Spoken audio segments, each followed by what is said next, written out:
Bueno, buenas tardes a todos. Gracias a Rosario Finanzas por la invitación a venir a compartir este panel con tan distinguidos invitados. Milei y Tetat son dos figuras, dos miembros de este circuito que tenemos de economistas a nivel nacional que nos representa no solo en Argentina sino en el mundo, así que para mí es un placer.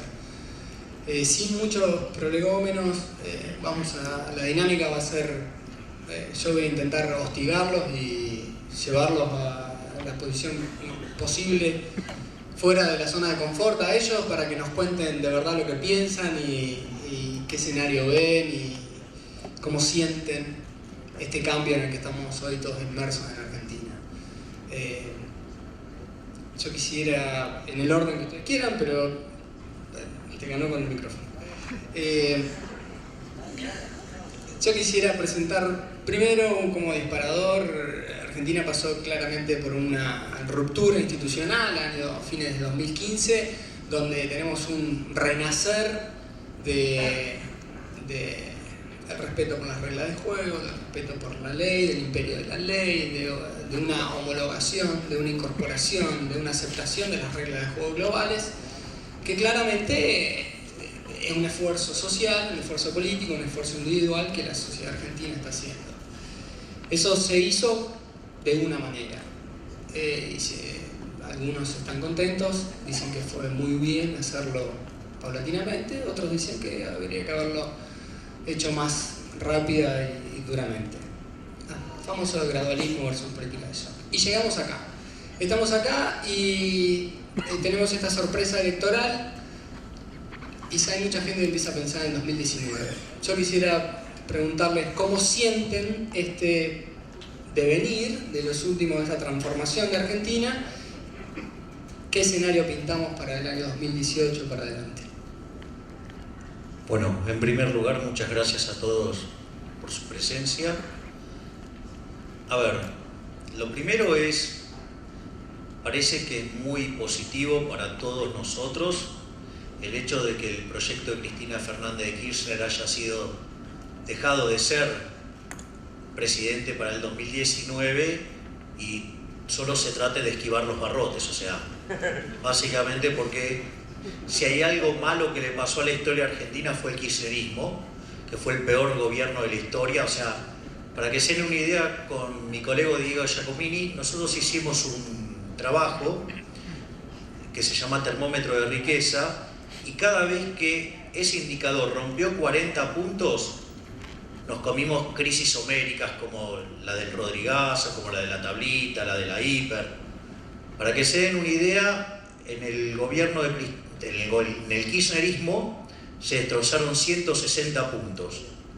Es decir, que si no hubiera sido porque teníamos el mejor contexto internacional de la historia, ya sea porque los términos de intercambio llegaron a estar 30% por encima de los que teníamos durante el peronismo, digamos el primer peronismo, a la salida de la Segunda Guerra Mundial, y tasas de interés cero en un mundo financieramente integrado, o sea, hubiéramos tenido 4 crisis, o sea, con lo cual fue un desastre. Y de hecho nuestro PBI potencial, digamos, en distintos trabajos hemos probado el contrafáctico, debería haber sido el triple, es decir, deberíamos haber hoy estado entre los países más importantes del mundo, cosa que no lo estamos por culpa de lo que fue ese experimento nefasto que fue el kirchnerismo. Por otra parte, me parece que es muy positivo lo que pasó el último domingo en materia electoral, básicamente porque si la excusa del gobierno es que no avanzaban las reformas, básicamente porque no tenía poder, bueno, ahora está respaldado y las chances de que las reformas tomen curso es más probable que lo tengan. Creo que justamente los mercados financieros reflejaron eso. Un caso donde las chances de que las reformas salieran era baja y ahora, digamos, las chances son más altas. Y básicamente, desde mi punto de vista, el gobierno debería avanzar en 3 reformas.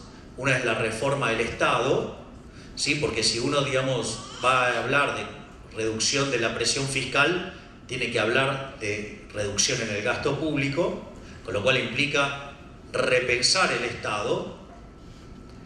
La segunda reforma tiene que ver con el mercado laboral. Y la tercera reforma, que nadie lo dice y que es muy importante, es la reforma previsional. Básicamente, cuando un sistema, la relación aportante sobre pasivo está en 2, está en peligro. En Argentina, trabajadores privados sobre pasivos está en torno a 1, es decir, el sistema está quebrado y genera un déficit fiscal de 3 puntos del PBI y creciente. Con lo cual, si no se arregla eso, el problema es grave. Entonces, esperemos que este respaldo que tuvo las urnas, el gobierno sepa aprovecharlo y que tenga también en cuenta que el contexto internacional está cambiando, ¿no?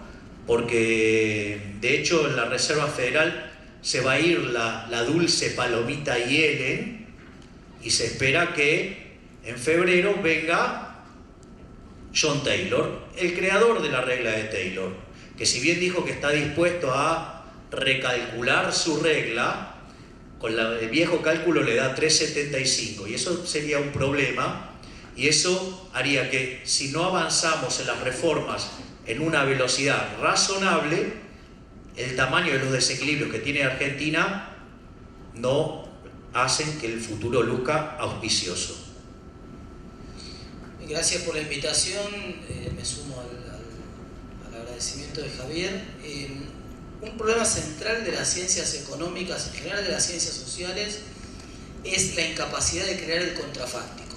El famoso ¿qué hubiera pasado si? Entonces, si eso fuera posible, cometeríamos la mitad de los errores. Probablemente muchos de los problemas que tiene la economía argentina no los tendría. Es difícil. Realmente es muy difícil tomar la dimensión de los desastres o de los aciertos cuando tendemos a caer presas de algo que en psicología cognitiva se llama el sesgo de resultados, ¿no? Juzgamos nuestras acciones por los resultados, algo que parece una cuestión obvia, pero que cuando es difícil ver el contrafactual, eso nos hace cometer un montón de errores. Es decir, hay un artículo que escribieron dos economistas de Princeton que se llaman César Zucco y Diana Campelo, que muestran, ellos toman 18 países de América Latina, toman desde los últimos 30 años y lo que miran es, primero, la correlación que hay entre los ciclos económicos de esos países y un índice de buenos tiempos económicos que arman ellos, que es un índice de viento de cola, digamos, que tiene que ver con lo que decía Javier recién, la tasa de interés internacional y el precio de los commodities, dos variables que están fuera del control de los gobiernos locales de cualquiera de esos 18 países latinoamericanos que se fijan en los mercados internacionales, pero que sin embargo sí tienen un efecto importante en lo que termina pasando en esos países. Y de esos 18 países de América Latina hay 10 países que tienen una altísima correlación entre el ciclo económico y ese índice de buenos tiempos o de viento de cola. El que tiene más correlación de todos es Argentina.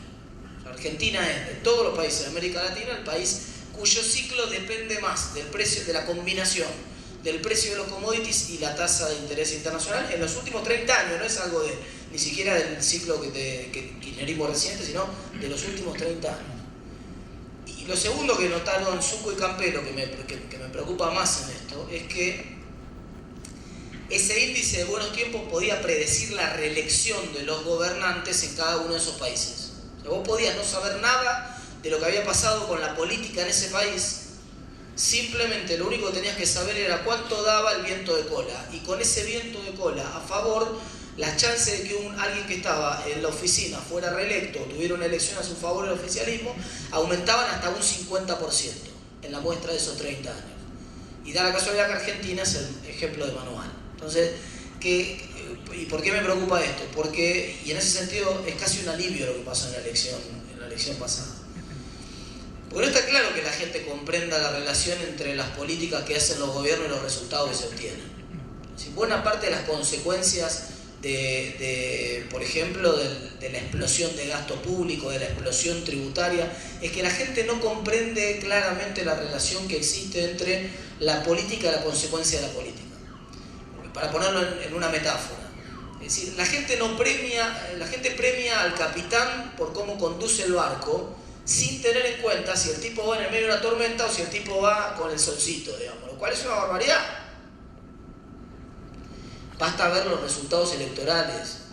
Vamos, a Cristina le fue muy mal en el 2009, al oficialismo en general, aquí el marido era el candidato. Muy bien en el 2011, cuando los términos de intercambio se dieron vuelta y la tasa de interés estaba en el piso. Muy mal de vuelta en el 2013, cuando se pincharon de vuelta los términos de intercambio. Es decir, parece haber... No puede ser que haga todo bien, todo mal, todo bien, todo mal. Digamos, esto no tiene mucho bollete.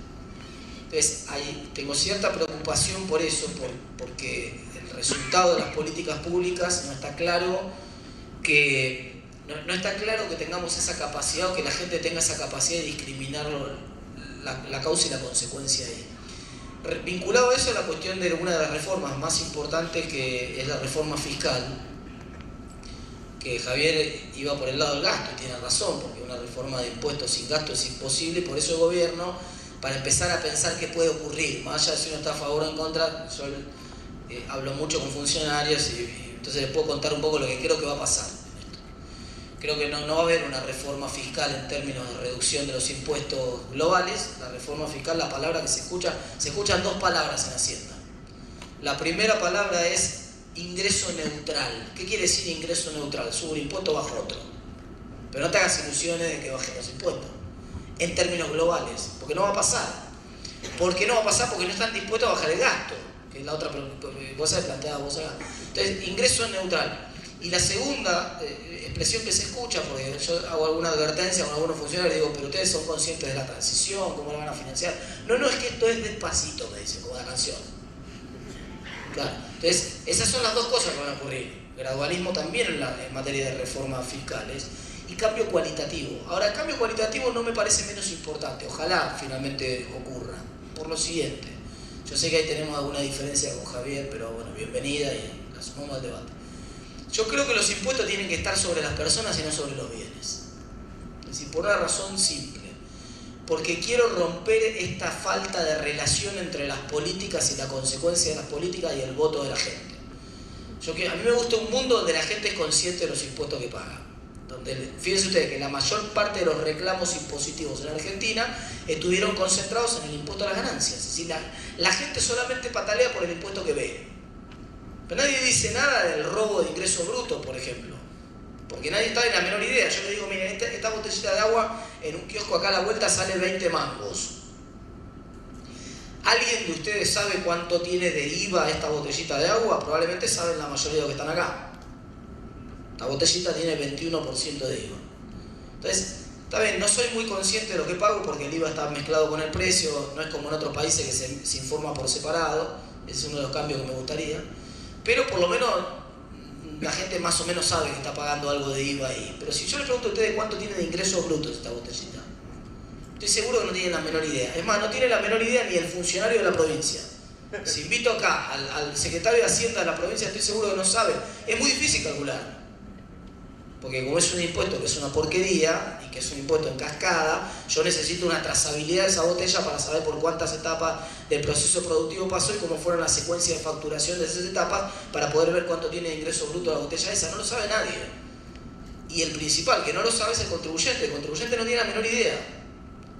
El único que paga un costo político porque esta botella, la mitad del precio de esta botella sea el impuesto, que es una barbaridad, porque nos están robando a todos en la cara, el único que paga un costo político por esto, en todo caso, si lo paga es el gobierno nacional. Porque la gente es consciente del IVA, que es un impuesto nacional. El impuesto provincial probablemente tiene casi la mitad de esta botella, probablemente tiene una alícuota cercana a 10 acumulado. Y es un impuesto que no ve nadie. Entonces, a mí me gustaría que los impuestos fueran bastante más visibles y que fueran más sobre las personas. Entonces la gente consciente de que está pagando se daría vuelta y le pediría al gobernante que le dé algo a cambio. O sea, la gente le pediría una de dos cosas. Mira, hay dos posibilidades. O me vas a dar una calidad de gasto público concomitante con lo que estoy garpando, o cobrame menos. O sea, la única posibilidad de que el cambio que, y ahí coincidimos, el cambio en el cual probablemente está pensando Javier o estoy pensando yo, que es un cambio que es insostenible este nivel de impuestos y este nivel de gasto, y que de alguna manera, porque, a ver, y con esto termino, quiero escuchar un rato a Javier, pero y antes de hablar de reforma laboral, que lo voy a dejar para la próxima intervención. Si yo les digo que les vendo un producto a 500 pesos, ¿A ustedes qué les parece? ¿Me lo compran? Les vendo un producto, 500 pesos. ¿Qué les parece? ¿Está caro o está barato? Depende qué. Depende qué. Si vos me vas a dar la salud pública y la educación pública de Suecia o de Finlandia, bueno, está bien, que me cobre del otro lado del mostrador. Entramos en otro nivel de discusión, digamos, de cuál es la mejor manera de proveer esa salud y esa educación pública. Pero bueno, mal que bien, me estás dando y me estás cobrando. Ahora, el problema es cuando vos me querés cobrar como si me dieras esa educación y esa salud pública, y yo soy hijo de la educación pública, hice toda mi educación en la educación pública. Es más, ideológicamente mis viejos estaban en contra de cualquier sistema de educación privada. Ellos decían que en vez de mandarme a una escuela privada a mí, estaban dispuestos a educarme en mi casa, lo cual era una forma de educación privada también. Pero bueno, se ve que no les gustaban las empresas, no sé cómo era la filosofía. Mis viejos eran bastante, con un pensamiento bastante de izquierda. Ahora, yo mando hoy a mi hijo de 4 años a un jardín privado, no porque me guste pagar, digamos. A mí me encantaría que hubiera, ya que estoy pagando los impuestos, me encantaría que hubiera un sistema de educación pública decente donde yo pudiera pagar, mandar a mis hijos a ese sistema de educación pública, porque no soy estúpido, no me gusta pagar 2 veces las cosas. No es que lo pago de ganas, porque me gusta, digamos. Y lo mismo que me ocurre a mí con la educación, les pasa a un montón de ustedes con la educación de sus hijos, y les pasa a un montón de ustedes con la salud, y les pasa a un montón de ustedes con la seguridad, y les pasa a un montón de ustedes. Es decir, lo que está ocurriendo es que pagamos un montón de servicios públicos por un lado y después lo volvemos a pagar por el otro lado. Esto no va más. Y la única manera de romper esto y de cortar esto es que la gente, cada vez que paga un impuesto, sea consciente del pago del impuesto. Imagínense ustedes un mundo donde ustedes se van a comprar un auto y vayan por una ventanilla. ¿Qué auto te gusta? Ahí. Bueno, ese auto que te gusta a vos vale 120.000 pesos. Ah, qué barato. Buenísimo. Acá están los 120.000 pesos, lo pagás todo, te van a dar la llave, no, para. Ahora anda a la ventanilla esa que está ahí. Ese es el Estado. El Estado te va a cobrar 130.000 de impuestos para que vos te lleves el auto. Si eso ocurre, yo ahí sí veo una rebelión de la gente para empezar a reclamar sus derechos. Ahí sí veo a ciudadanos comprometidos y pidiéndole explicaciones al gobierno sobre qué van a hacer con el presupuesto, que no vi en las últimas elecciones, porque los impuestos están escondidos. Entonces pasamos un ciclo electoral completo donde nadie discutió cuánto iban a ser los impuestos en Argentina. O el otro extremo que vimos en la elección anterior, y con esto termino, donde los 3 principales candidatos a presidente del 2015 le proponían a la gente que iban a aumentar el gasto, por lo menos que no lo iban a bajar, y que iban a bajar los impuestos a la ganancia, digamos. Entonces, ¿en qué quedamos? Evidentemente hay una contradicción, pero esa contradicción, ese oscurantismo ciudadano que tenemos, tiene como una de las principales causas de ese oscurantismo ciudadano es que los impuestos están escondidos. A mí me gustaría que, aunque esa reforma no sea como me gustaría a mí, probablemente una reforma de menos impuestos globales, sea una reforma que cambie cualitativamente los impuestos y que haga que los impuestos sean más visibles y más sobre las personas y menos sobre las cosas. Bien, ahí a partir de lo que dijo Martín y que él mencionó su interacción con distintos funcionarios, evidentemente la forma austríaca de ver el problema vuelve a funcionar a la perfección. Porque, ¿qué era lo que decía Rothbard? Que la sociedad se divide en 2. Se divide en los que nos rompemos el lomo laburando para pagar los impuestos y los parásitos que viven de los impuestos. Y como los parásitos son los que no solo tienen que hacer la reforma, sino que además manejan el aparato represivo del Estado, ¿sí? Tienen el monopolio de la violencia, consecuentemente no te van a devolver la plata. Es decir, esto es como que de repente yo voy por la calle, espero que no me pase, pero me encuentro con un ladrón, el ladrón me roba un montón de cosas, se va y a los 5 minutos vuelve y me dice, mire, la verdad que le robé demasiado, mire, le voy a devolver todo esto. Digo, discúlpenme el término, pero pensar que eso puede pasar, digo, es una pelotudez del tamaño de una casa.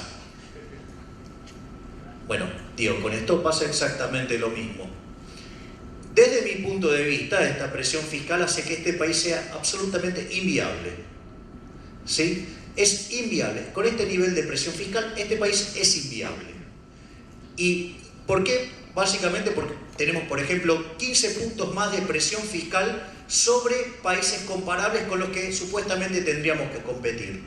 Es más, si nosotros tomamos la presión fiscal de Argentina en blanco, tenemos la presión fiscal más alta del mundo. Es decir, este país es imposible, es inviable, tiene 96 impuestos, tiene 65.000 regulaciones. Cada regulación es un kiosquito, además. Entonces, digo, la reforma fiscal tiene que tomar lugar y además tiene que bajar. Además, no solo que tiene que bajar los impuestos, sino que además tiene que mejorar el resultado. Con lo cual, se necesita de una drástica reducción del gasto público. Obviamente, digamos, o sea, a diferencia de otros, yo voy a decir en qué se tiene que bajar el gasto. Yo tengo, digo, bien claro en qué hay que bajarlo.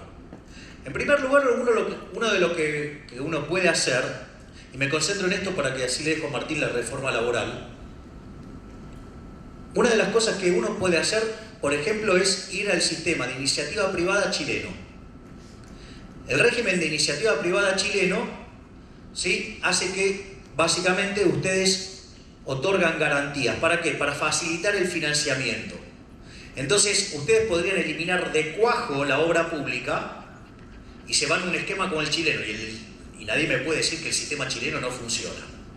Entonces, ahí ustedes tendrían ya un ahorro de 2.8 del PBI. No, 2.3. Y lo otro que yo haría sería ir al hueso con la eliminación de los subsidios económicos, redefiniendo completamente los contratos en términos de plazos, en términos de impuestos futuros, ¿sí?, en términos de programa de inversiones, porque en realidad, cuando ustedes van a invertir, y eso, digamos, a mí no me lo van a contar porque esto lo hice en 51 con casos concretos alrededor del mundo, lo que vale es el contrato.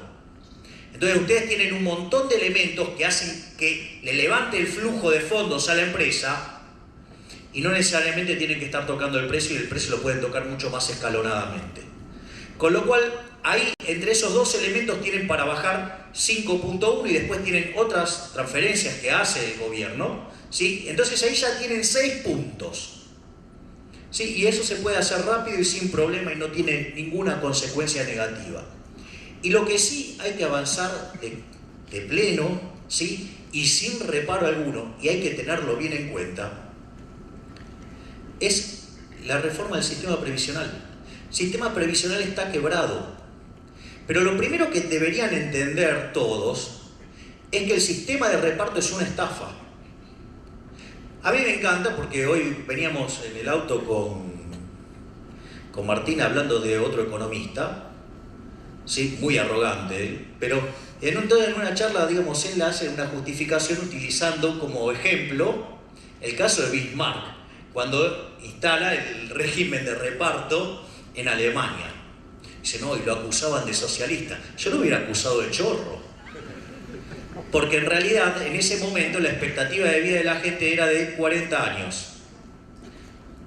Póngale que eran alemanes 45.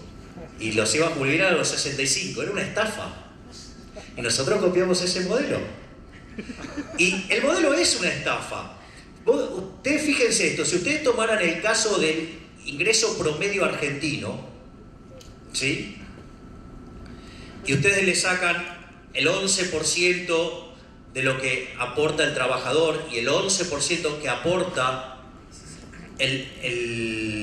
no, pero para las jubilaciones son 6 y 11, son 22 que van, ¿sí? Además, vieron que hay un fondo noruego que invierte, digamos, esto, y rinde el 6%, o sea que no es un número alocado, ¿no? Es un número, digamos, que si ustedes invierten en una cartera diversificada, acorde a la teoría económica del capitalismo, ¿no? Digo, no, pues digo, vale la aclaración.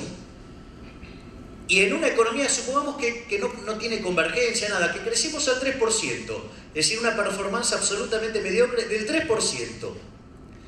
Si ustedes hacen esa capitalización, cuando la persona llega a los 65 años en la cuenta, sí, estoy hablando del que arrancó trabajando, pónganle en promedio a los 20 años, algunos arrancan antes, otros arrancan después, les queda 1.200.000 dólares.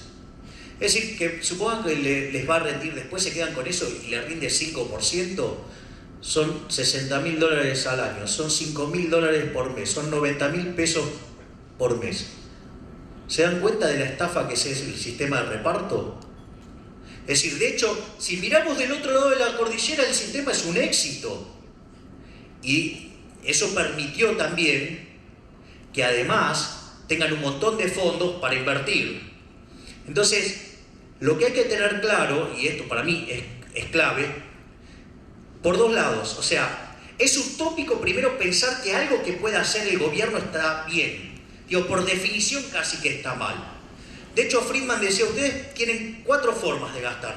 Pueden gastar el dinero propio o el ajeno, y lo pueden gastar en ustedes o en otros. Cuando ustedes gastan su propio dinero en ustedes están tomando el costo de lo que están gastando y por ende miran el beneficio que reciben y están todo el tiempo mirando costos y beneficios. Por otro lado, ustedes pueden gastar, ¿sí?, en la de ustedes en otros. Es cuando hacen un regalo, van a minimizar el costo. ¿Por qué? Porque no perciben el beneficio, entonces van a minimizar el costo, porque el costo sí lo sienten. Entonces van a tratar de quedar lo mejor posible gastando lo menos posible. La otra, que es muy interesante, es gastar en uno la del otro. Esa es buenísima. Esa es la de la propaganda de quiero, es fabuloso. Es decir, tiene los beneficios, el costo lo paga otro. Es genial esa. Ahora, entonces, ¿cuál es entonces la peor forma de gastar? La plata de otros en otros. Eso se llama estado del bienestar.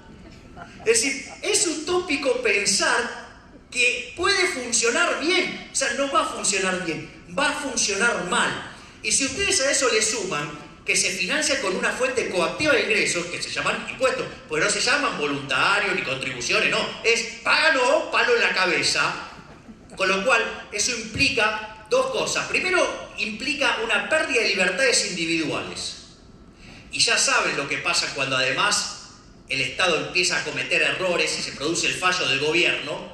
En la lógica de camino de servidumbre, demanda más intervención, más gobierno, y llega un momento que cuando están muy cerca del 50%, están al borde de ir hacia un sistema colectivista duro. Nosotros le pasamos a esto, Y lo otro es, cuando ustedes hacen este tipo de intervenciones, ¿sí?, que siempre son violentas, que pueden llamarse autística, binaria o triangular, se producen dos tipos de daños. Se producen daños directos, es decir, ustedes querían hacer una transacción, se metió el Estado en el medio y no le hicieron.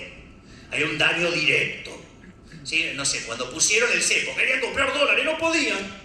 Daño directo. Y eso produce daños ¿qué? Indirectos, porque hay un montón de transacciones que ustedes quisieran hacer que no las pueden hacer. Entonces, por ejemplo, ¿cuáles eran los daños indirectos en el cepo? Como ustedes tenían un exceso de demanda en el mercado de cambios, tenían exceso de oferta por todos lados. Entonces tenían altas tasas de interés en el mercado de bonos porque había un exceso de oferta, había suba de precios porque en el mercado de dinero había un exceso de dinero, tenían, digamos, exceso de oferta en el mercado de bienes, es decir, que la economía estaba estancada y en términos de PBI per cápita caía, ¿sí? Tenían exceso de oferta en el mercado de trabajo, que se cubría como con empleados públicos, ¿sí?, que además generaba más déficit y se financiaba con emisión monetaria, con lo cual agrandaba cada vez más el problema.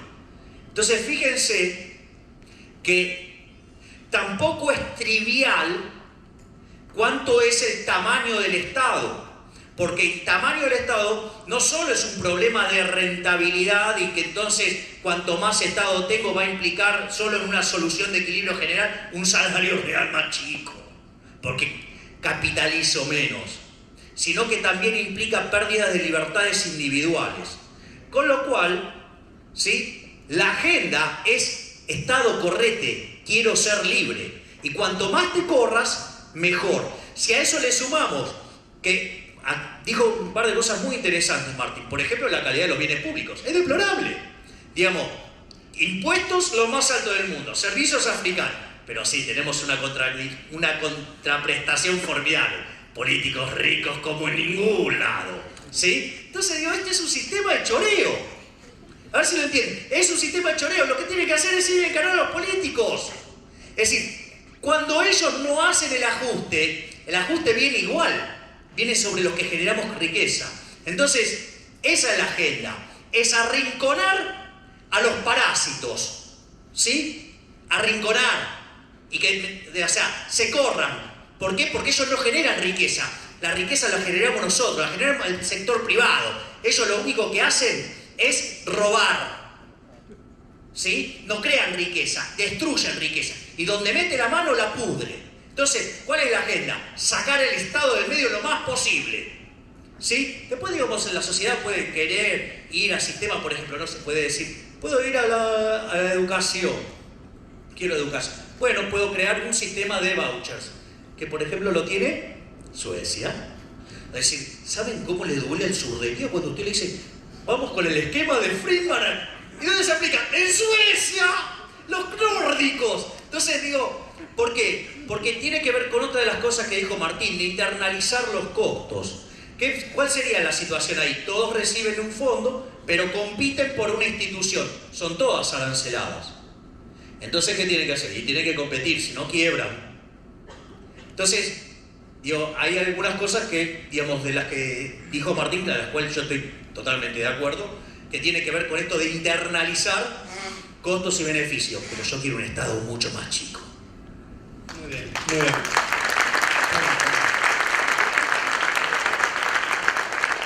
Vamos a hacer el puente. Yo quiero preguntar algunas cosas de corto plazo por este seminario y las características financieras que tiene la jornada. Pero he visto que hay muchos alumnos. El siguiente comentario, Martín, la siguiente pregunta. En los statements, en las declaraciones de Friedman, es muy conocido, están basados en la teoría tradicional de la economía y en una optimización, en la maximización, bla, bla, bla. Lo que no está en las declaraciones de Friedman es que las personas sienten diferente, aunque gasten su plata eficientemente, sienten diferente la plata que ganan que la plata que reciben. Entonces, en los últimos años Argentina tuvo un problema en términos de incentivos y eso lleva a títulos y derechos ya adquiridos en parte de la población que ahora hay que salir a reformar, que tiene que ver con una reforma laboral y por supuesto que tiene que ver con una reforma educativa. Entonces a mí la pregunta es la siguiente: no estamos, lo que vos presentaste como correspondencia fiscal tiene que ver al final con una reforma pendiente que tiene Argentina desde la década del 90, del año 94, que es la reforma del sistema federal. Entonces, todas las reformas que vienen, concretamente, son 2018-2020. ¿Hay 2020 si no hay 2018? ¿Cómo ves la actitud del gobierno para salir a recomponer el esquema de incentivo social? Hacer que la plata que gasto, con la eficiencia que presenta Javier, que es diferente sentirla, si me la dan o la genero.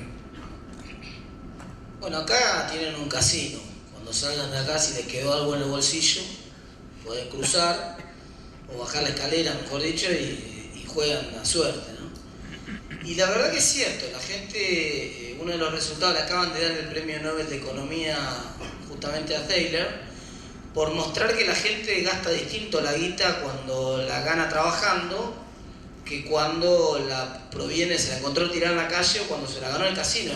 Pasa mucho esto a la salida del casino, que uno ve gente, no sé, el tipo gana, mete un pleno, y entonces tiene una torta así de fichas. Y vos lo ves que empieza a poner arriba el paño como loco, y vos sacás la cuenta medio rápido así y decís, pero te estás jugando 1,5 lucas en una bola. Ah, sí, pero es la guita del casino. No, ya es tuya la guita, ya la ganaste vos. Y estrictamente hablando, es exactamente igual y puede comprar la misma cantidad de plata y representa la misma cantidad de bienes que la que vos te ganaste laburando, digamos. Tendría que ser exactamente igual el razonamiento, pero no es igual. Y en eso está la base de la ilusión fiscal que hay en Argentina. Buena parte, y es verdad eso. La gente tiene la sensación de que hay, muchas veces está esta expresión, bueno, eso que lo pague el Estado. Pará. Lo estamos pagando nosotros, no es que lo pague el Estado. Hay una ilusión fiscal fenomenal que yo creo que hay que romper. Ahora, en la práctica, digamos, ¿qué es lo que va a pasar? Para que este debate, es un debate interesante, pero para que también caiga un poco en la realidad y darles algún elemento a ustedes de lo que viene a futuro. Lo que va a pasar es que la reforma fiscal va a ser una reforma más light de lo que esperamos mucho y en todo caso gradual, como les venía diciendo, y cualitativa. O sea, probablemente veamos algún compromiso de baja de ingresos brutos en las provincias, que no es, me parece importantísimo. Probablemente veamos una generalización. O sea, el principio general del gobierno es bajar un poco alícuotas, pero ampliar tasas de cobertura, que tampoco me parece mal. Entonces yo agarro las leyes de impuestos a las ganancias, agarro la ley de IVA y me fijo todas las exenciones que tiene y empiezo a borrar exenciones. Y eso me permite, la cuenta muy simple que hace el gobierno es esta. Dicen, miren el caso de Nueva Zelanda. Nueva Zelanda tiene una tasa de alícuota de IVA de 15% y recauda 11 puntos del producto con esa alícuota. Nosotros tenemos una alícuota de 21, o sea, una alícuota es casi un 50% más alta que la tasa que hay en Nueva Zelanda. Y recaudamos 7, o sea, recaudamos casi un 50% menos de lo que recauda en Nueva Zelanda. O sea, evidentemente hay algo que está mal en eso. Pasamos de rosca con la alícuota promedio, la alícuota está agujereada por todos lados, hay un montón de exenciones, y hay algo que está mal y que tenemos que tratar de corregir sobre todo, es un cambio cultural el otro día hice una encuesta en Twitter preguntando justamente eso. Si la gente estaba de acuerdo con bajar el IVA a 18 puntos, bajando las exenciones masivas que hay. Así que todo pague 18. Y hubo mucha resistencia. Y los mensajes que escuchaba abajo eran lo más interesante. Porque la mayoría de las respuestas, muchos decían, no, para mí es una barbaridad cobrarle impuestos a los alimentos. Para mí es una barbaridad cobrarle... El resto de las cosas sí, pero no, ¿cómo va a pagar impuestos a la medicina? ¿Cómo va a pagar impuestos a la educación? ¿Cómo va a pagar impuestos? El peor instrumento, si vos querés hacer, hay un debate primero entre nosotros dos. Yo creo que en un Estado que puede hacer un poco más de lo que él cree un Estado que probablemente no esté de acuerdo con el punto de partida. Pero aceptame que el Estado está bien, hace algo. Digamos, trata de hacer algo en materia de educación o trata de hacer algo en materia de redistribución. Aunque no te guste mucho. Aceptame que quiero redistribuir. La mejor manera de redistribuir... Eso es lo único que no puedo admitir. Pará, pero déjame el punto este. La mejor manera de redistribuir, si él es pobre, la mejor manera de redistribuir es que yo le dé un cheque a él. Si yo para redistribuir a él que es pobre, le subsidio la compra de cualquier bien que compran ustedes, que son también clase media o que son incluso clase media alta, estoy mal, porque la mitad de las balas que estoy tratando de tirar para resolver un problema como el de la pobreza, se me pierde, se me va al otro lado. Ese es un debate cultural importante, pero me pido que sea rápido y voy en el último punto que quiero mencionar, que tiene que ver con la reforma laboral, porque también hubo mucho debate. Se está esperando que el lunes el presidente dé alguna definición, va a ser bastante genérica la definición que dé, pero ahí en el debate, yo tuve en las redes sociales un debate importante esta semana por ese tema. En materia laboral, digamos, hay muchos panfletos dando vueltas que estoy viendo por las redes sociales de vamos a volver a la esclavitud del siglo VIII a.C., los trabajadores van a trabajar encadenados, jornada de 18 horas, nos van a pagar con una bolsita de arroz como a los chinos, nos van a decir... Claro. Piensen que la reforma laboral tiene 3 filtros para el gobierno. El primer filtro tiene que pasar por el Congreso. El gobierno no tiene mayoría en el Congreso, así que necesariamente tiene que ser negociada. El segundo filtro tiene que negociarla con los gremios. El propio Triaca lo dijo esta semana, dijo tiene que ser negociada con los gremios, porque si no, los gremios en Argentina te paran todo. Entonces no puede salir una reforma de una reunión entre 4 tipos y después los gremios no estén de acuerdo. Y tercer filtro, tiene que pasar el filtro judicial, que es el más importante de todos. Nosotros, me decía un funcionario de primera línea del Ministerio de Trabajo, podemos hacer la mejor reforma del mundo, pero si después los jueces nos fallan sistemáticamente en contra, no sirve para nada. Entonces, tiene 3 filtros importantes para pasar. Por eso la reforma laboral va a ser una reforma mucho más sector a sector, mucho más fragmentada de la que estamos esperando, y ahí me parece que yo soy muy crítico de muchas de las cosas del gobierno. Vos mencionaste para mí la velocidad de reducción de los subsidios económicos tendría que haber sido dramática. para mí es inadmisible el gradualismo en eso. Es inadmisible que el gobierno le pague la luz y el gas al que se la puede pagar. Es inadmisible. Pero al gobierno le costó un montón explicar esto. O todavía le está costando. Ahora, si hay un eje que determina claramente que exista el 2018-19, que la Argentina pueda despegar o no, tiene que ver con resolver la cuestión laboral. Y sobre todo en resolver la cuestión laboral, no tanto, no digo que no sea importante, no tanto el costo laboral directo, que es importante, como el que es más importante y pernicioso de todos, que es el costo laboral indirecto. Yo hablo con muchísimos empresarios todos los días, hablo con muchos empresarios pequeños. El otro día, hablando con un textil grande de Argentina, que tiene 500 trabajadores, me dice, mira, yo tengo la cuenta hecha, para mí el 7% de la nómina termina en juicio. Todos los años tengo 7% de la nómina con juicio. Y un año tengo 6,8 y otro año 7,2, ya lo tengo en la cuenta. Me encarece el costo laboral 7%, ya lo tengo calculado. No pasa nada. El problema es cuando vos sos una pyme que tiene 2 trabajadores, te hace uno juicio, cagaste, tenés que cerrar. No tenés el gran número de tener 500 trabajadores para dividir en 500 y además tener un estudio jurídico para vos que te pueda bajar un montón de costos de transacción, de litigar, etcétera, etcétera. Estás en la lona, donde el tipo te hace un juicio, tenés que cerrar. Y hoy la expresión más común que escucho en la calle cuando hablo con los empresarios, y sé que algunos funcionarios que están de cerca en la línea, lo veo a Roy acá, que está en primera fila presenciando la charla, y sé que lo hace porque habla con empresarios de acá de Rosario todos los días y enfrenta la situación. Lo primero que me dicen los empresarios es: yo no contrato ni en pedo. ¿Por qué no contrato ni en pedo? No, porque el riesgo central es que yo, si contrato un tipo, yo quiero una solución, no un problema. Y hoy la percepción del empresario, y acá esto es importante, porque la gente toma decisiones por su percepción, no por la realidad. Es absolutamente irrelevante la realidad. Lo único que importa para tomar decisiones es la percepción de la realidad, y no son la misma cosa. Y la gente toma decisión de contratar por su percepción de la realidad. Y la percepción de la realidad del empresario, pyme, hoy en Argentina, es que si contrata un tipo se compra un problema, no una solución. Si el gobierno no tiene éxito en cambiar esa ecuación, ahí se juega la vida. Si la cambia, Argentina vuela. Hay 600.000 empresas en Argentina. 550.000 empresas son pymes. Si cada una contrata un tipo, nosotros volamos. La economía tiene que crear 250.000 empleos en un año. Yo les estoy hablando de 600.000 empleos que podríamos crear. Pero hay un montón de gente que tiene ganas de contratar. No es gente que no tiene ganas de contratar. Tiene ganas de contratar. Pero sabe que se compra un problema. Si logramos quebrar esa ecuación para la mayoría de los empresarios en Argentina, yo creo que hay un futuro muy prometedor.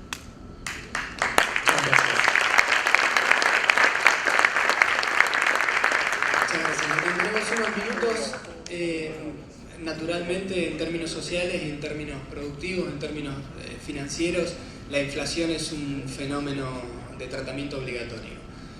Javier, te pido tu percepción respecto de la coexistencia de este gradualismo fiscal con este Banco Central, con esta conducción del Banco Central, con esta estructura económica, con esta reforma laboral gradualista.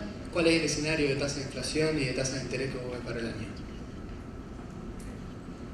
A ver, digamos, yo creo que la evaluación que hago yo del Banco Central, hay 2 etapas. Hay un Banco Central que es hasta lo que es septiembre del año pasado, y digamos un Banco Central que cambia a un esquema de metas de inflación controlando la tasa de interés. Desde mi posición, yo soy partidario de ir sobre todo cuando la tasa de inflación es alta, por un esquema de control de agregados monetarios. Digamos, el esquema como está, digamos, no me gusta en estas condiciones, lo cual no quita que siga considerando que este Banco Central es el mejor Banco Central de la historia, básicamente porque al inicio de la gestión evitó una hiperinflación. Y cuando me dicen, no, ¿dónde está la hiperinflación? Y está escondida en el stock de Levax. Digamos, ahí está la hiperinflación guardada. Pero, digamos, desde mi punto de vista, el Banco Central ha cambiado de esquema Este esquema, desde mi punto de vista, tiene un problema de inconsistencia teórica. Desde mi punto de vista, la tasa de interés es un mecanismo que viene determinado en el lado real de la economía por las preferencias de la economía, con lo cual cuando, digamos, el Banco Central toca la tasa de interés, está tocando precios. Y para mí, metete con mi vieja, pero no con los precios porque son sagrados. Digamos, y la realidad es que, bajo la idea de que si yo determino exógenamente la tasa de interés, la demanda de dinero se ajusta a eso. Si efectivamente se ajustara la demanda de dinero con la oferta, digamos, automáticamente, o sea, la cantidad de dinero la voy a expandir siguiendo la demanda, el resultado es que yo no tendría inflación. Sin embargo, la tengo. Es decir, quiere decir que entonces efectivamente sí sobró dinero. Y si sobró dinero, quiere decir que esa endogeneidad que hace referencia el Banco Central no funciona, y que tampoco es comparable con el caso de la convertibilidad. Porque cuando en realidad yo en la convertibilidad me hacía de pesos, es porque estaba vendiendo los dólares. Es decir, había una contraparte de demanda clara, y además operaba bajo la lógica de que se determina el precio, el nivel de precio en el mercado monetario. O sea, se determina en rigor el poder adquisitivo del dinero, es decir, la inversa del nivel de precios. De ahí que cuando la oferta excede a la demanda, los precios suben. De hecho, el Banco Central, desde mi punto de vista, cometió este año 2 errores. Se equivocó a principio de año, ¿sí? ¿Qué es lo que pasa? A fin de año, ustedes del año pasado tuvieron recomposición de la demanda de dinero después del desastre que fue marzo-abril, tuvieron el aguinaldo, el medio aguinaldo, y tuvieron el blanqueo. Imposible acertarle a la demanda de dinero. Con lo cual hubo un revuelo de novela y quedó un montón de guita dando vuelta. El Banco Central, que originalmente había planeado entrar 95% esterilizado, entró a 70%, ¡pum!, sobró dinero, te mocó la tasa de inflación. Y después esto volvió a pasar a mitad de año, ¿sí? Digo, que era la bala de plata que tenía el Banco Central si dejaba constante la cantidad de dinero. No lo hizo, volvió a expandir. Ok, no se cumple la meta. Digo, al margen de eso, si uno mira, a ver, el año pasado podríamos haber tenido una hiper, tuvimos 41, eso ya es un logro. Este año vamos a estar en 22, ¿sí? Y yo creo que hay un compromiso por parte del Banco Central de avanzar en este sistema. Yo creo que el Banco Central va puliendo este sistema, y además, como va cada vez a tasas de inflación más baja, ¿sí? También lo que pasa es que los errores cada vez son menos graves, entonces en algún momento converge, ¿sí?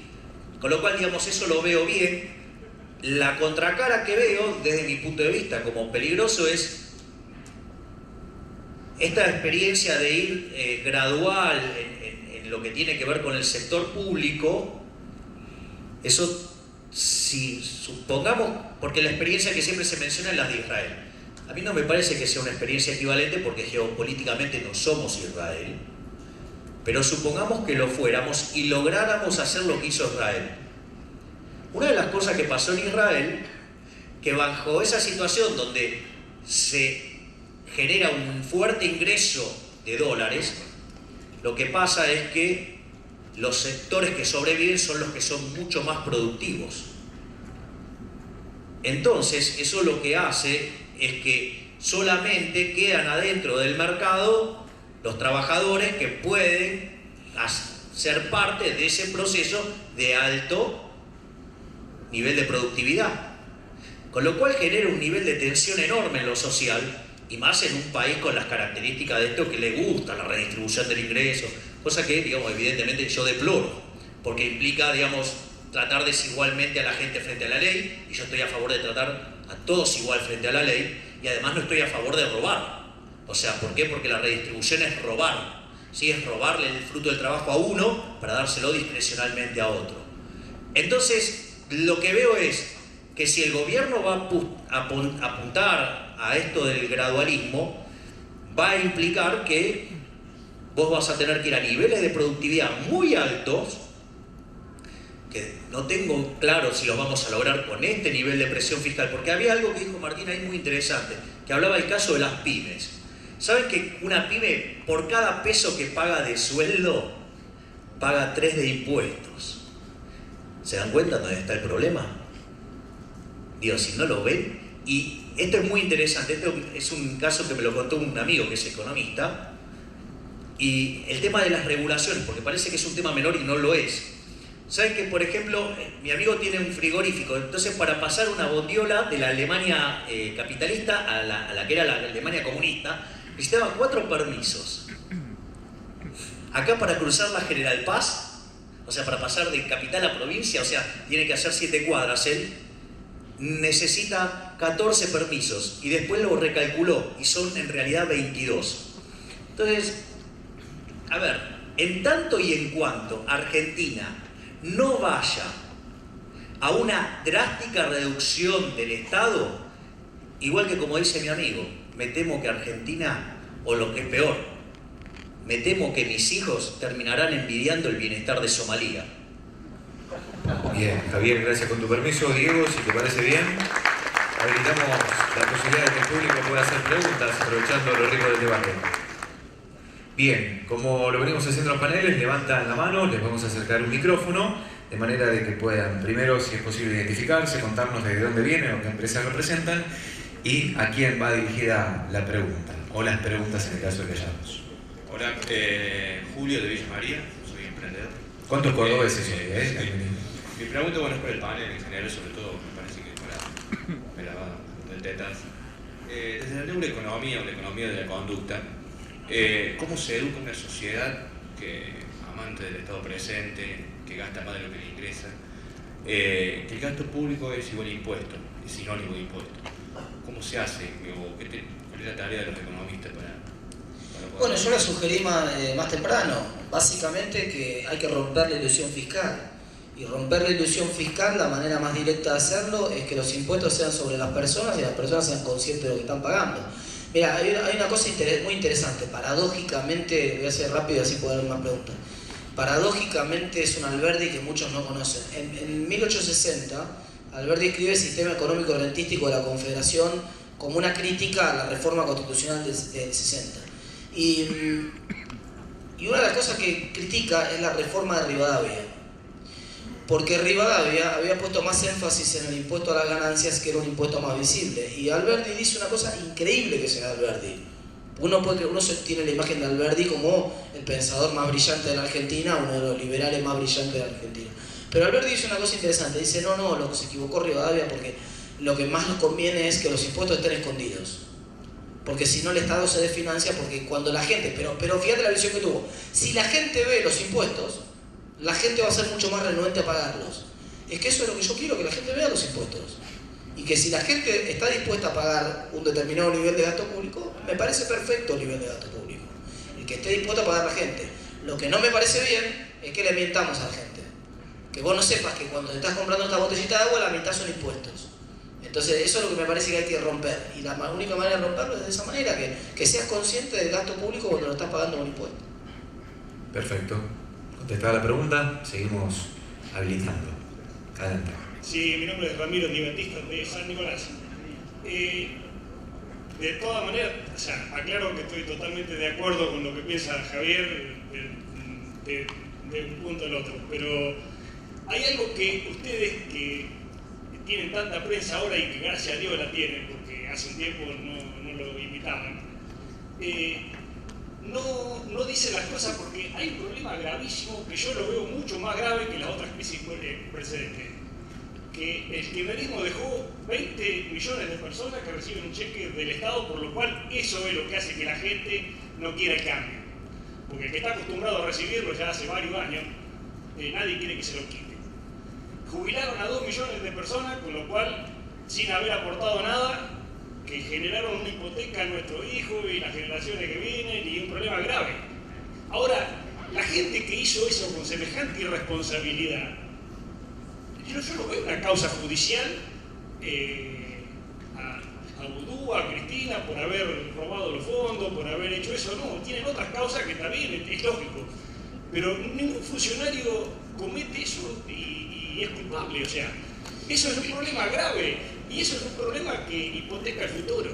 Y lo están hipotecando. Lo que pasa es que buena parte de esas medidas que mencionás vos, por no decir la mayoría, pasaron por el Congreso. Y las reglas de juego son esas. El Congreso la votó masivamente, la votó incluso la oposición, en muchos de esos casos que estás mencionando vos. Masivamente. Y las votó porque estaba el contexto de ilusión fiscal que estoy diciendo yo. Digamos, la gente tenía la sensación,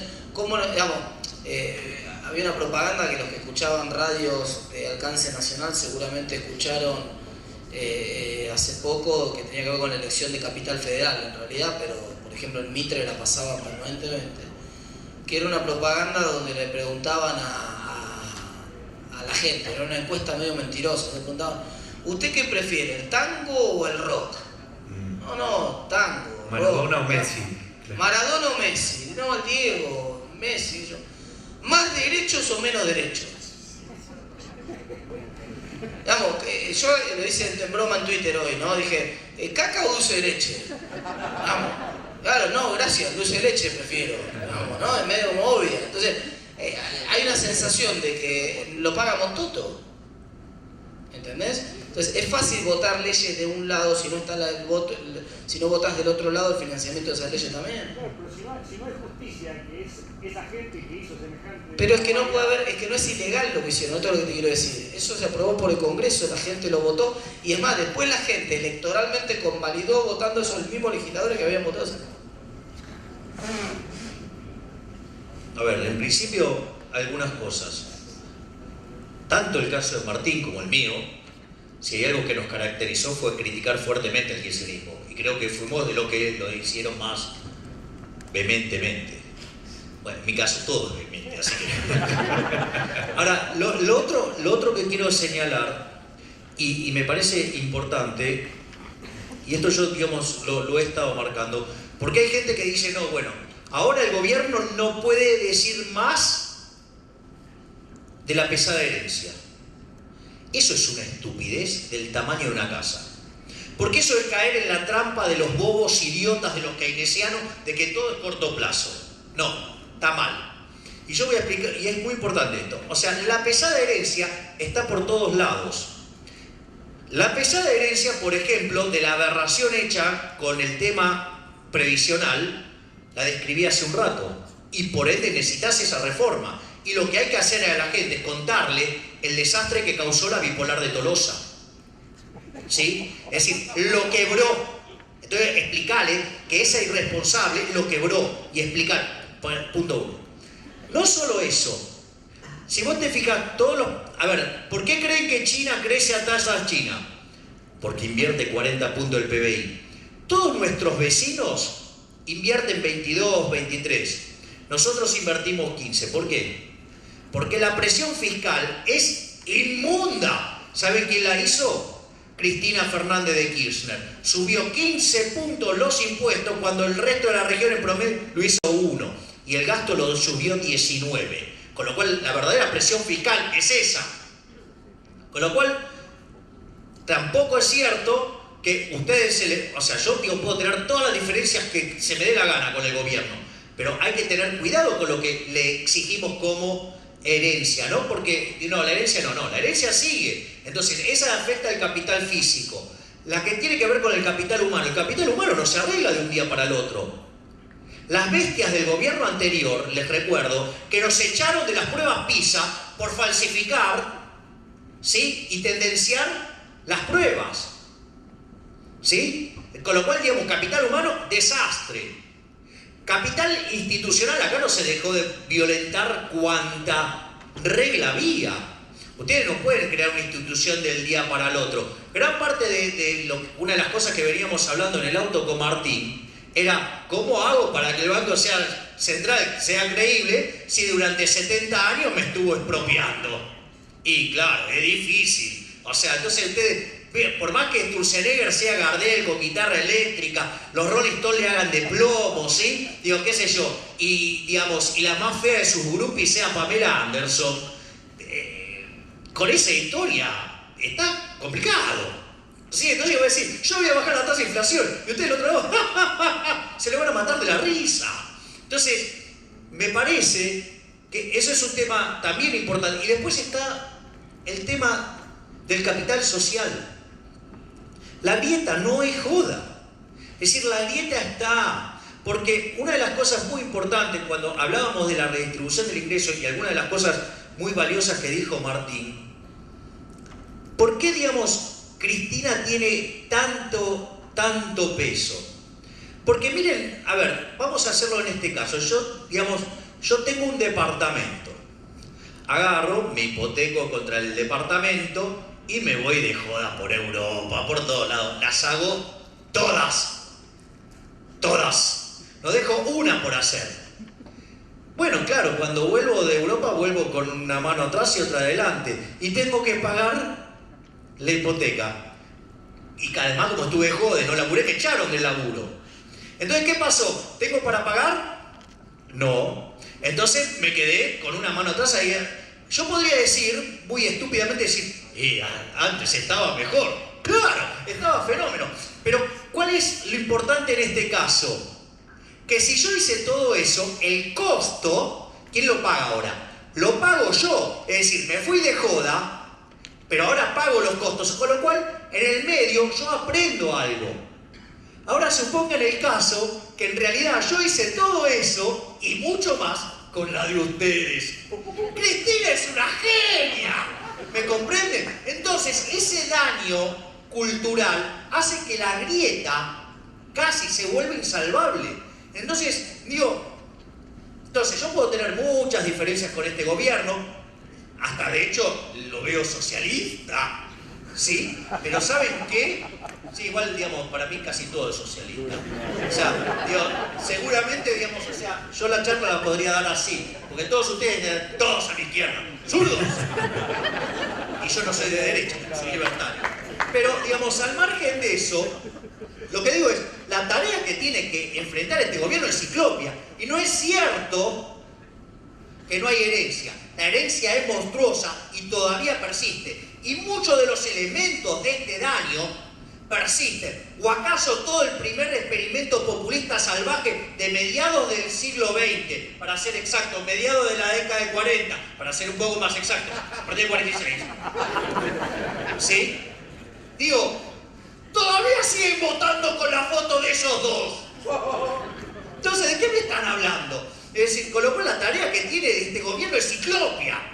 ¿Sí? Por eso digo, cuando escuchen mi crítica, pues, pongan en relativo, o sea, tampoco, o sea, es una locura, porque ese cambio y va a demandar un ratito. Bien, muy bien.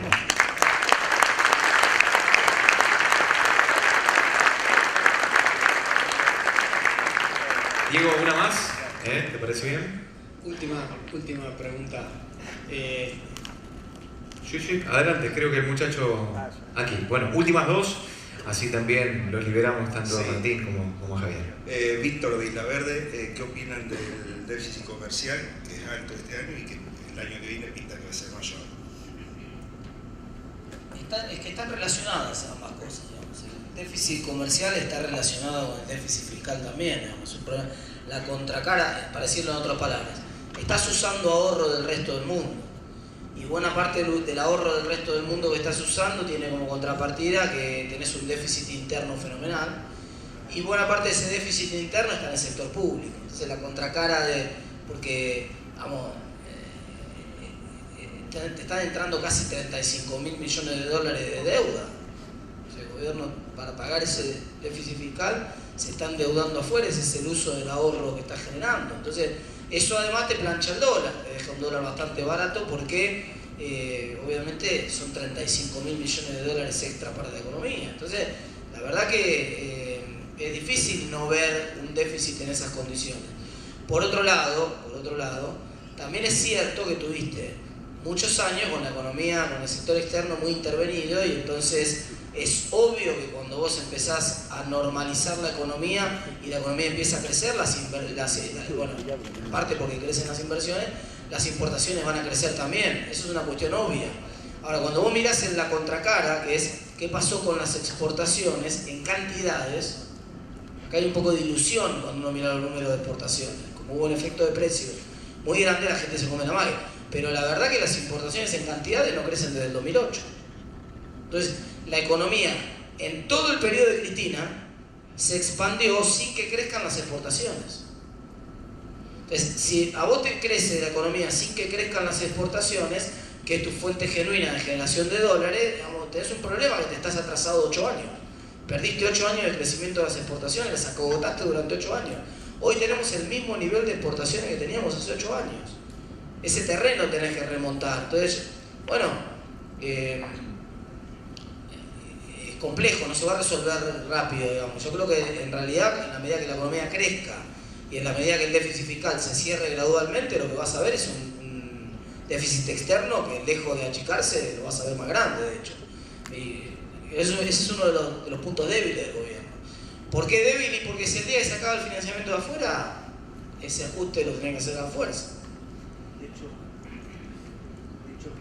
quiero hacer una pequeña nota, digamos, complementaria a lo que dice Martín, que de hecho estoy de acuerdo. Si vos te fijás, la cuenta corriente, que es el ahorro externo, es la diferencia entre el ahorro interno y la inversión interna. Y adivinen quién es la gente que más desahorra en la economía. ¿No se les ocurre? ¡El Estado! Ese es el primer punto. O sea, como verán, cada vez que vean algo malo, si ustedes piensan que es el Estado, están pensando bien. Digamos, o sea, ustedes tienen ahí que seguro le van a pegar.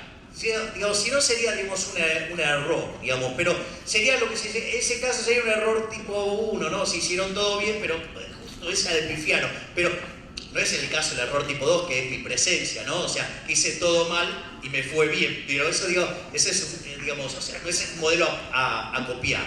Y lo otro que quiero marcar, porque junto con esto suele, viste que hay algunos nabos que dicen, pero la fuga de capitales. ¿Saben que cuando ustedes tienen tipo de cambio flexible y entran capitales, también se fugan capitales? Porque la variación de reserva es cero. Es decir, entonces digo, cuando escuchan esos salames que dicen, no, pero hay fuga de capital. Y sí, claro, salame, digo, porque están entrando los dólares del gobierno en un esquema de tipo de cambio flexible y se van por el otro lado. Y eso, y menos mal que, digamos, o sea, no se van más porque, digamos, el Banco Central interviene. Si no, este año, por ejemplo, se hubieran ido 15.000 millones más. Digo, hago las aclaraciones porque hay ya directamente bestias que ni siquiera ya saben sumar. Entonces, hago estas aclaraciones porque, digamos, o sea, dentro de la profesión, o sea, no solo hay muchos keynesianos, sino que también hay muchas bestias adicionales a las bestias que ya son los keynesianos. Gracias. ¿Algo más para acotar? Bueno, hacemos la última pregunta y ya te dejo para que cierres el panel. Evacuamos la última duda. Ahí va, perdón. Bueno, la pregunta, yo soy Cristian Macerola, invitado de la Facultad UNR de Rosario del posgrado de Finanzas. Mi pregunta era qué probabilidades ven ambos de que se rompa ese contrato, por así decirlo, entre los empresarios, como dice Milei, y los políticos, en cerrar la economía y ellos contentos pagan impuestos altos y los más perjudicados, digamos, son los que menos tenemos. Mira, hay un problema con la transición de eso. Yo te voy a decir qué cree el gobierno. El gobierno cree en el modelo australiano, que es un modelo de economía abierta. Ahora, también es difícil abrir la economía con los niveles de déficit fiscal que tenés. Porque con los niveles de déficit fiscal te generan un dólar barato y eso hace difícil abrir la economía con un dólar barato con esos niveles de déficit fiscal. La contracara del déficit fiscal es un déficit de cuenta corriente, como decía Javier recién, y la manera de expresarse de eso ineluctablemente genera en el corto plazo destrucción de un sector que no es productivo en la economía y destrucción acelerada, porque ese problema es la transición, es cómo se hace esa transición. Y el gobierno es gradualista en todo esto también, ¿no? Es gradualista en esto también. Y entonces va haciendo los cambios tocando con prueba y error en algunos sectores. Entonces el sector de las computadoras, por ejemplo, y abrieron el sector de la computadora, sacaron la cuenta, se perdían 1.200 empleos directos en un lugar, pero ganaban mucha productividad en otros sectores porque es un viene de capital más importante de muchas empresas, entonces abrieron y hoy una notebook sale 40% más barato de lo que salía hace un año atrás. Algunas experiencias puntuales salieron bien. Ahora, si el gobierno está listo para abrir masivamente la economía, lamentablemente todavía no. Yo creo que esa es una de las grandes críticas para hacer al gobierno. A mí me gustaría una economía mucho más integrada al mundo.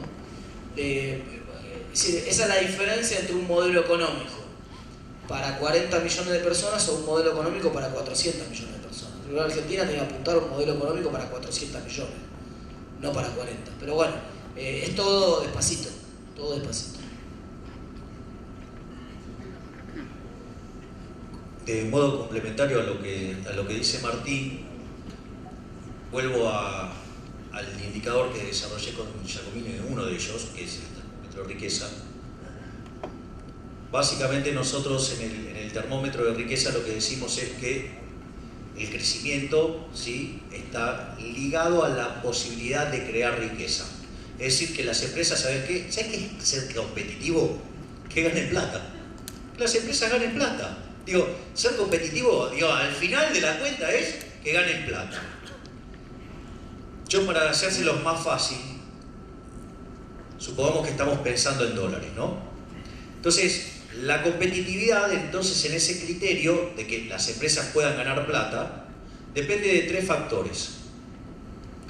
Depende de lo que vos pagues de salario en dólares, si vos querés, versus la productividad. Recuerden que dije que lo voy a medir en dólares para que sea más fácil. Depende del tamaño del Estado, básicamente el gasto público corregido por calidad del gasto público, sugerencia hecha por el señor que está acá, ¿sí? Sugerencia no trivial, por eso lo aclaro. Y después lo que tiene que ver con el costo de capital, donde, si ustedes se fijan, el principal elemento que jode el costo de capital, ¿qué es? El riesgo país. Entonces, si ustedes se fijan, 2 de esos componentes están ligados ¿a qué? Al Estado. Es decir, uno tiene que ver con la presión fiscal y otro tiene que ver con la irresponsabilidad que ha tenido el fisco a lo largo de la historia, siendo el máximo defolteador serial junto a Ecuador. O sea, somos los países más impresentables en esos términos. Entonces, ¿qué es lo que pasa? También es muy fácil, y este es el punto que quiero ir, detectar al empresario, porque en realidad, o sea, ¿qué es lo que pide? Cuando va un empresario y dice, y no pide, digamos, por bajar impuestos o por ir contra verdaderamente el problema de la economía, que es el Estado, o sea, el mal es el Estado, o sea, cuando vos no vas contra eso, en el fondo, ¿qué es lo que estás pidiendo? Es un oxímoron, porque en realidad, ¿qué estás pidiendo? Que se devalúe para empobrecer en dólares a la gente para después poder crecer, o sea, lo cual es una estupidez. Es decir, lo que me está diciendo es reventame para que después, digamos, reboto. Es decir, por eso digo, Argentina lleva 70 años de decadencia. Entonces, me parece que lo divertido de todo esto es que es muy fácil detectar al empresario. El empresario es un tipo que frente a la situación en la cual vos le decís, pero anda, en lugar de estar pidiendo devaluación, en lugar de agarrártela con el Banco Central, que no es el que tiene la culpa porque la tasa de interés es alta, porque hay poco ahorro en la economía y ya sabemos quién les ahorra, el Estado, ¿sí? Entonces, vos tenés que ir contra el Estado. Cuando vos pedís otras cosas, es decir, usted, un empresario, le va a pedir o que devalúen, con lo cual le va a transferir a la gente, digamos, o sea, un modelo que es inviable, pero además, ¿sí?, los van a ver. Prefieren, de repente, antes que abrir, prefieren más protección. Entonces no piden que se corra el Estado, piden más protección. Revisen las declaraciones y los van a ver. Los van a ver a los empresarios. Piden más presión fiscal para los que evaden. ¿Para qué? Para sacarse la competencia. Piden, no les molesta la presión fiscal. ¿Saben qué piden? Piden más protección. Es decir, piden más cazar en el zoológico. Y si hay un empresario comprando un favor, del otro lado hay un político que se lo vende. Porque recuerden que siempre el problema de la corrupción es inherente al Estado, porque son los que manejan el aparato, ¿sí?, represivo, es el que tiene el monopolio de la violencia. El empresario de verdad vive del favor del consumidor. y cuando no brinda un producto de mejor calidad, un mejor precio, quiebra. Con lo cual, si tiene corrupción adentro, se va a ocupar de eliminarla. El Estado, como tiene una fuente coactiva de ingresos, pase lo que pase, la recibe igual, en algún momento descubre que puede quebrar una empresa con un papelito. De ahí, digamos, habría que discutir si las leyes son legítimas. Es decir, porque yo puedo firmar en este papel, ahora me das un papel y en ese papel vos firmame, me vas a dar una ametralladora y yo los voy a matar a todos, y eso es la ley. ¡Ah! Formidable. A ver, esos papelitos no dicen nada. O sea, con lo cual, digamos, de hecho están hechos por políticos a favor de los políticos y en contra de la gente. Entonces, lo que digo es, el loco clínico para mirar al empresario es ese, te va a pedir protección, no te va a pedir que te bajen los impuestos. ¿Sabes por qué? Porque si le bajas los impuestos tiene que competir. Entonces ahí es donde hay que entrar, porque del otro lado también hay un político chorro vendiendo ese favor. Bien, licenciado Diego Nicolás Marcos, el cierre de la pregunta que usted disponga para poder hacerlo. Gracias, muchas gracias a ambos, a todos por la participación y las activas preguntas, claramente de interés. Yo voy a decir 2 minutos, una reflexión de esto que acabamos de vivir.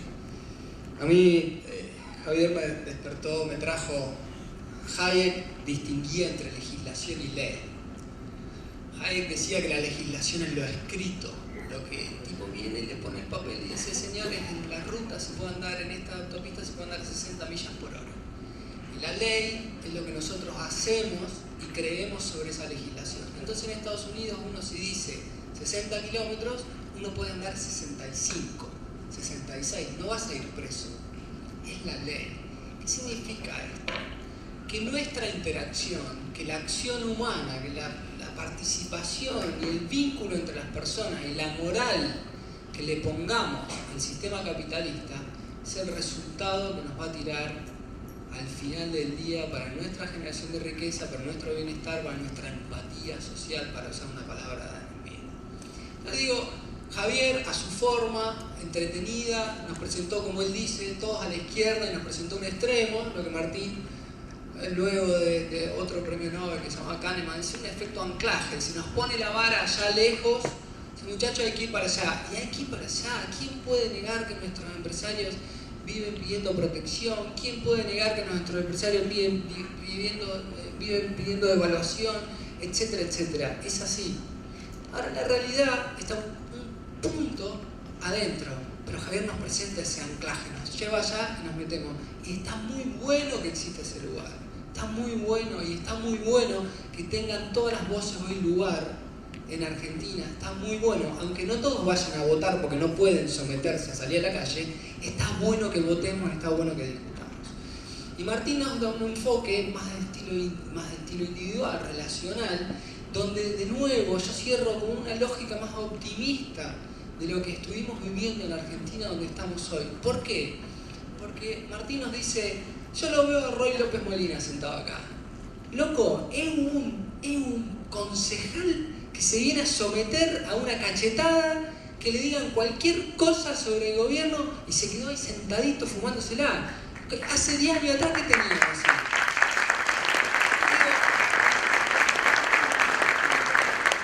Ahí no saben si lo voté, no importa, pero digo, lo que tenemos es que hay un cambio relacional. Acá los únicos que podemos ser soberbios somos los economistas. No. Digo, la verdad es que nos acostumbramos a que el señor secretario venía y había que rendirle pleitesía. Entonces, hoy estamos recuperando el imperio de la ley por encima de la personalidad. Ya está, no, falta un montón para Argentina, pero estamos en ese camino, porque personas morales están entrando al Estado a decirnos, a realizar pequeños ajustes. ¿Cuánto falta? Mucho. ¿Cuánto? Mucho, pero mucho, ¿sí? Pero estamos desde otro lugar. Entonces, mi percepción, luego de dos días de jornada en finanzas, yo felicito mucho a Rosario Finanzas por organizar estas jornadas que a Rosario y a la región le dan entidad, y felicito mucho por terminar descontracturándonos en este panel, que nos saca a todos de zona de confort y nos invita a pensar un poquito más en el largo plazo, a pensar en nuestra educación, a pensar en nuestros hijos, a pensar en el modo relacional, en el respeto a la ley, en la moral y eso. Entonces, yo, como decía mi maestro Rogelio Pontón, uno siempre tiene que terminar una conferencia, luego de haber pegado a diestra y siniestra, tiene que terminar con una visión un poco más optimista. Yo creo que estamos muy mal, nos falta muchísimo, pero venimos de una situación catastrófica. Argentina estuvo colgado del abismo, no al borde del abismo, colgado del abismo. Y ahora estamos al borde, estamos al lado. Entonces hemos progresado enormemente y por lo menos no estamos sintiendo vértigo. Yo siento que hay alumnos, que hay chicos, que hay empresarios que vienen a pensar, a debatir desde otro lugar. Así que yo cerraría estas jornadas con un tinte, un sabor optimista para irnos mañana y ponernos a laburar todos. Muchas gracias.